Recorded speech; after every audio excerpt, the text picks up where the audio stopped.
Hola chicos, ¿cómo están? Les comparto la explicación breve de las actividades de la semana 22. Estamos trabajando con triángulos.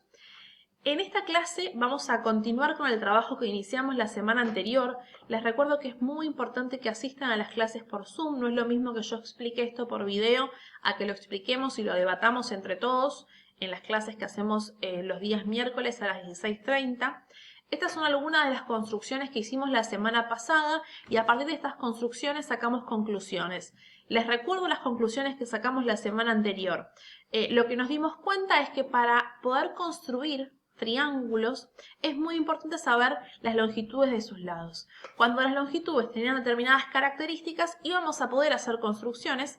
En cambio, en otros casos, utilizando segmentos y circunferencias, no nos fue posible hacer la construcción, ya sea porque las circunferencias no se cortaban en ningún punto o porque se cortaban en un punto pero ese punto coincidía con el segmento, así que no nos era posible construir un triángulo.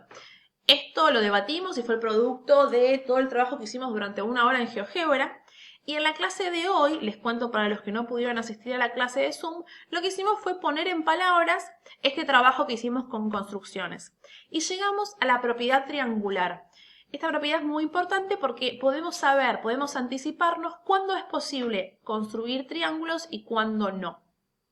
Para que la construcción de un triángulo, sabiendo la longitud de sus lados, sea posible, lo que yo tengo que hacer es sumar las longitudes de sus lados menores. Por ejemplo, yo acá podría sumar la longitud del lado verde con el lado azul. Si ese número es mayor que lo que mide el tercer lado, voy a poder hacer la construcción. Si ese número es menor, no voy a poder porque los vértices no voy a poder tener el tercer vértice, los lados no se van a juntar. Y en el caso que cuando yo sume el lado verde y el lado azul, digo acá, o el lado X y el lado Y, y el resultado sea igual a lo que mide el tercer lado, me va a quedar una línea recta. Yo tampoco voy a poder construir un triángulo. Entonces, la propiedad lo que dice es que para que pueda construirse el triángulo, la longitud de cada lado tiene que ser menor que la suma de los otros dos y mayor que la diferencia. A esta propiedad se la conoce como propiedad triangular. A esta conclusión ustedes quizás no tenían el nombre, pero ya en la clase anterior me anticiparon que podíamos resolver este tipo de actividades haciendo cuentas, así que estuvo muy buena la clase de la semana anterior. La actividad de esta semana es, sin hacer las construcciones, decir cuándo va a ser posible hacer triángulos con estas longitudes y cuándo no. Y para eso, ¿qué tengo que hacer? Usar la propiedad triangular. Yo lo que elijo, voy a elegir los dos lados que tengan la menor longitud. Acá en este caso elijo el 4 y cualquiera de estos 5 porque son iguales. Y lo sumo. 4 más 5 es 9. Y como el resultado es mayor al lado que no usé, entonces va a ser posible hacer la construcción. En cambio, cuando yo haga la suma, por ejemplo acá, los dos más chiquitos serían estos dos. 7 más 3,5 es igual a 10,5. El resultado es menor que el tercer lado mayor. Por lo tanto, no voy a poder hacer la construcción porque los lados nunca se van a tocar, no van a coincidir, por lo tanto no voy a poder tener el tercer vértice que yo preciso para hacer un triángulo. Entonces, usando esa propiedad y sin hacer construcciones, indican si es posible o si no es posible y justifican cómo se dieron cuenta. Luego, en la clase por Zoom, seguimos trabajando con este contenido que es nuevo, que es ángulos interiores. La conclusión, trabajamos con este link de GeoGebra que yo se los voy a dejar en la actividad por Classroom. Y trabajamos con estos tres ángulos interiores, que en este caso va a ser el ángulo verde, el ángulo rojo y el ángulo azul.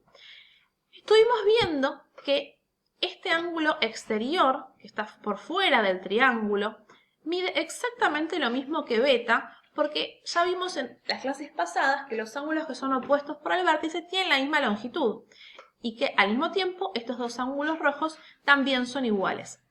Comenzamos a utilizar este desplazador a medida que ustedes vayan corriendo, tienen que ingresar a este link, vayan desplazando el ángulo rojo y el ángulo verde, se van a ir corriendo hasta que va a pasar lo siguiente. Van a subir y van a llegar a esta línea. Y lo que tienen que pensar ustedes es qué relación este ángulo verde es el mismo que este.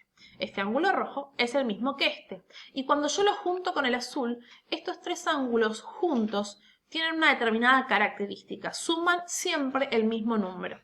Entonces lo que van a indicar ustedes es cuánto suman siempre los ángulos de cualquier triángulo, los ángulos interiores. Siempre A más B más C, cuando yo los sumo, y no importa qué tipo de triángulo sea, si es rectángulo, si es acutángulo, si es obtusángulo, en todos los triángulos, siempre, siempre, siempre, cuando yo sumo los tres ángulos interiores, el resultado es el mismo.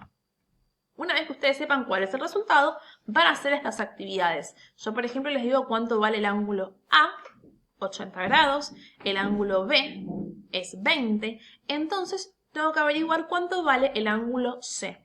Como la suma de los tres ángulos siempre va a dar el mismo resultado, lo que tienen que averiguar es cuánto tiene que medir C para llegar a ese valor, ¿sí? Les dejo 6 actividades que son similares, son simples.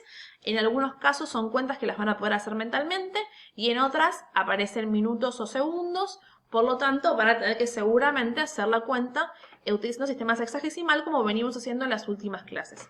Todo este trabajo lo hicimos en la clase por Zoom, entre todos juntos, así que quienes no pudieron asistir, les recuerdo que es muy importante que asistan para poder hacer el trabajo en conjunto, un trabajo colaborativo en el que nos ayudemos entre todos.